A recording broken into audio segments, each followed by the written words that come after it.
And what's going on, everyone? My name's Kai, welcome to the channel, and welcome back to another episode of Man, those Americans can be strange sometimes.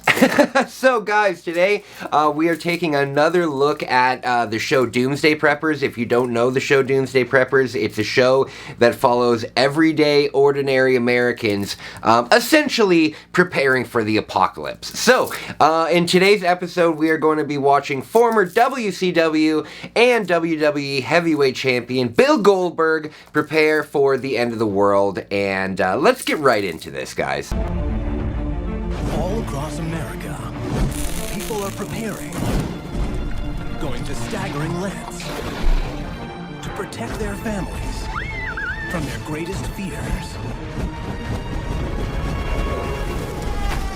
They are Doomsday Preppers.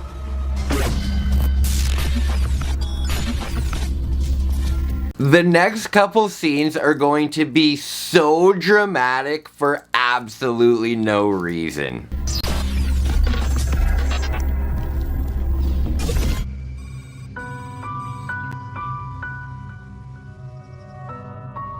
Thank you. You're welcome. For the past 6 years, Robert, his wife Wendy, and their daughter Riley have been living a quiet life on 10 acres outside of Dallas, Texas. I served in the United States Air Force for 4 years. I was trained as a firefighter and paramedic. Because of my training in the Air Force, I am always alert and trying to think of the worst case scenario of an environment. What would happen if an emergency occurred right now? Alright, so Bill Goldberg here is ex-military, and you're gonna find out as we do a lot more of these episodes that a lot of these people are ex-military, and I don't know what they're doing in the military, but a lot of people seem to come back with these warped minds. Once lawlessness takes over, there will be people that will do whatever it takes to steal, to hurt, to harm. I want to do whatever it takes to prepare so that those individuals cannot harm me or my family.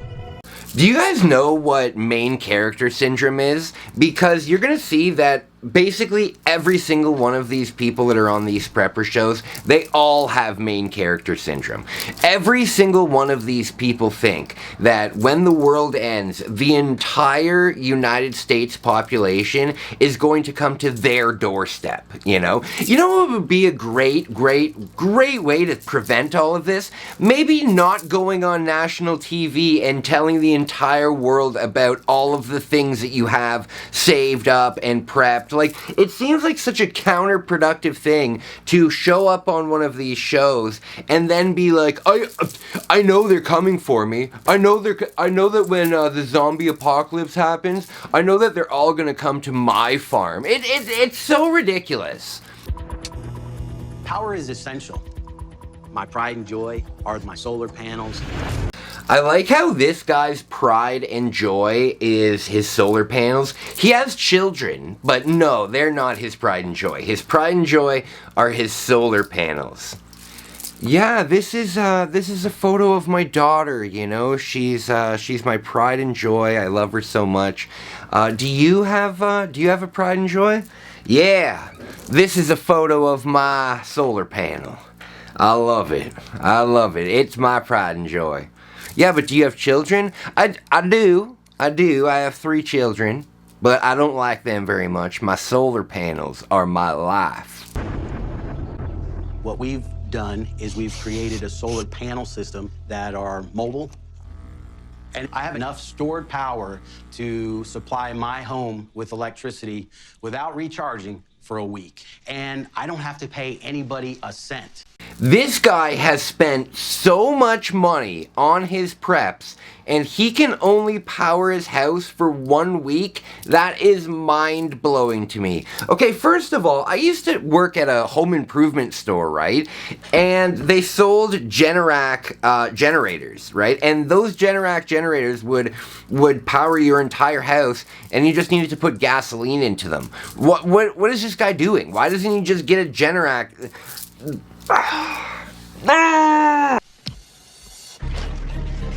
Prepping has become so addictive. I got my first bucket of food and it took off from there.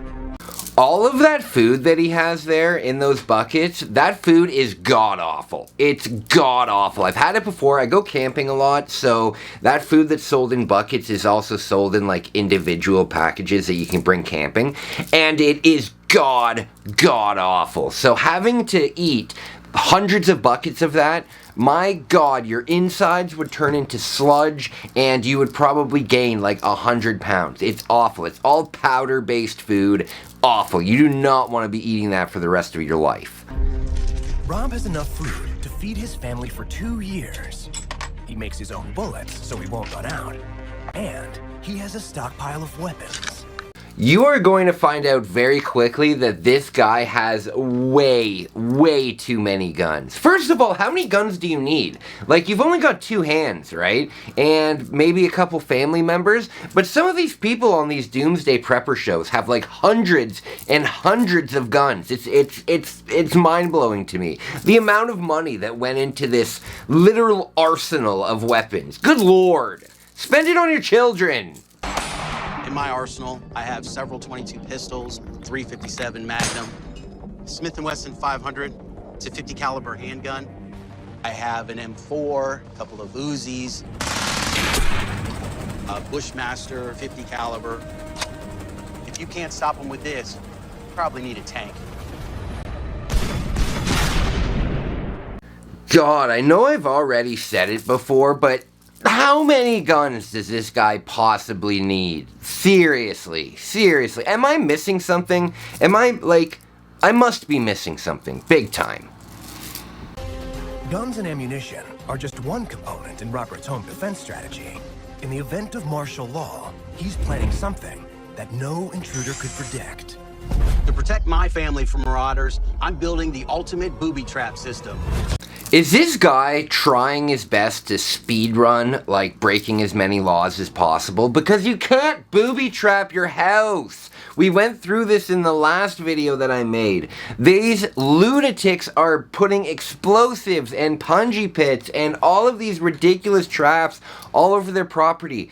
If you're watching this and you are in any way considering booby trapping your house, you cannot do it. It's very illegal. Look, I'll put the law up right here. It's very illegal because of emergency response people that might not know. It's so stupid, but this guy is gonna go as far as he can to break every law as possible. And you're gonna see, this guy is even going to bring in like Vietnam era traps into his preps. It's ridiculous. They plan to encircle their property with layers of defensive booby traps. This is going to be a huge undertaking. This is basically an experiment. This is an early warning trap. The first ring of defense will be a trip-line alarm built with some common household items. And they think the noise that is created will alert them to a potential breach of their property. The way it's designed is when the trap is tripped, it's going to hit the firing pin, which is then going to fire off the shotgun shell. Oh my god, this is so dangerous. Do not do this. Do not watch this and think that this is a good idea. First of all, setting a rat trap has to be one of the most stressful things you can do, right? It's just so...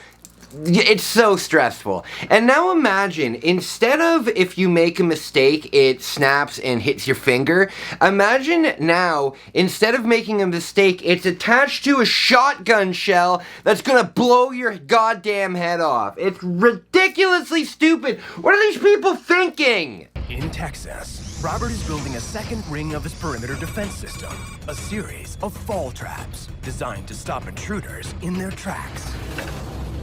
Okay guys, it only took 2 episodes for us reviewing this show to finally see punji pits. Literal punji pits that they used in Vietnam. One of the most illegal booby traps you can possibly make. This guy is gonna go on national TV and just tell everybody, yep, I'm making them, no problem, no problem. Ridiculous. The booby traps are designed to keep people outside of the perimeter, but if they breach it, I've got something in mind that will blow them away. That'll mess you up.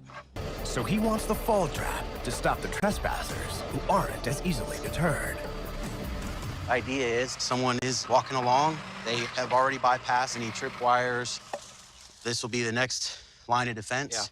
When they step in, boom. Okay, so it's gonna be pretty obvious, right? What object he drops onto the punji pit. Think of something that's around this size that you could drop onto it that would probably squish. Maybe, you know, a watermelon. That's probably what he's gonna drop on it, right? They'll drop to the spikes. I got something to test it with. Yeah? What you got? Oh my goodness. This will simulate a leg. Any last goodbyes? Adios, my friend. All right. Whoa.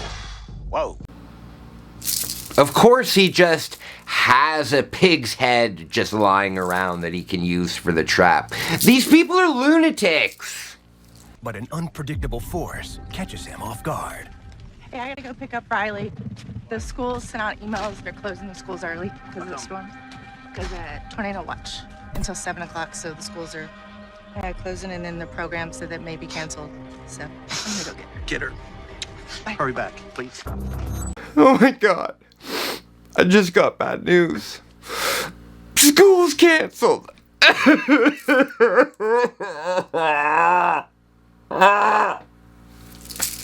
What am I gonna do?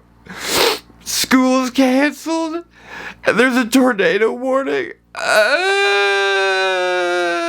this area because it's out for tornado watch until around 7 o'clock.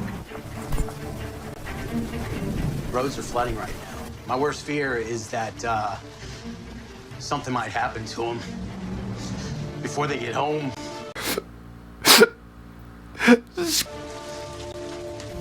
Not getting a signal. Texas lies in Tornado Alley, and right now, former military man Robert is facing something he never prepared for. His family is missing, and there's a tornado on the way. His family is not missing. The narrator just says that his family is missing. The wife went to the school to pick up the kid, and there's a cameraman with the wife. Nobody is missing in any situation. Where did the producers come up with this?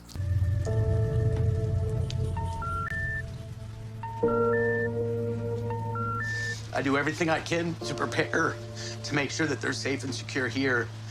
But until they get here, it's out of my control. Man, this guy is a total wuss, okay? So could you imagine being like friends with this guy and you and your wife, the apocalypse happens and you're like, wife, no problem, my friend, he's got all these preps, we can go over to his house and he'll take care of us. And then you go over to his house, he's got all these guns ready for you, he's got all this food ready for you, and then like a little bit of thunder happens and he starts just like bawling his eyes out.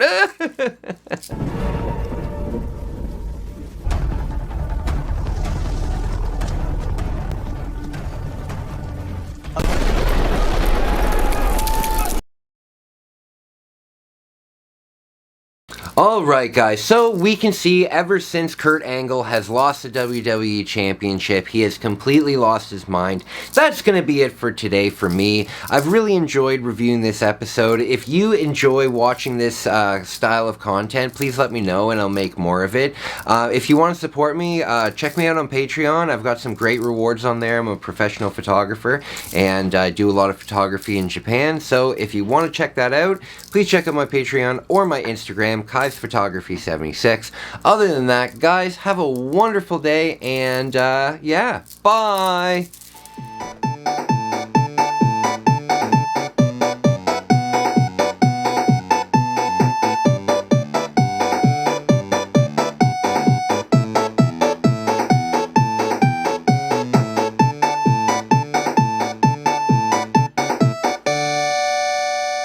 Thank you for watching そばリビング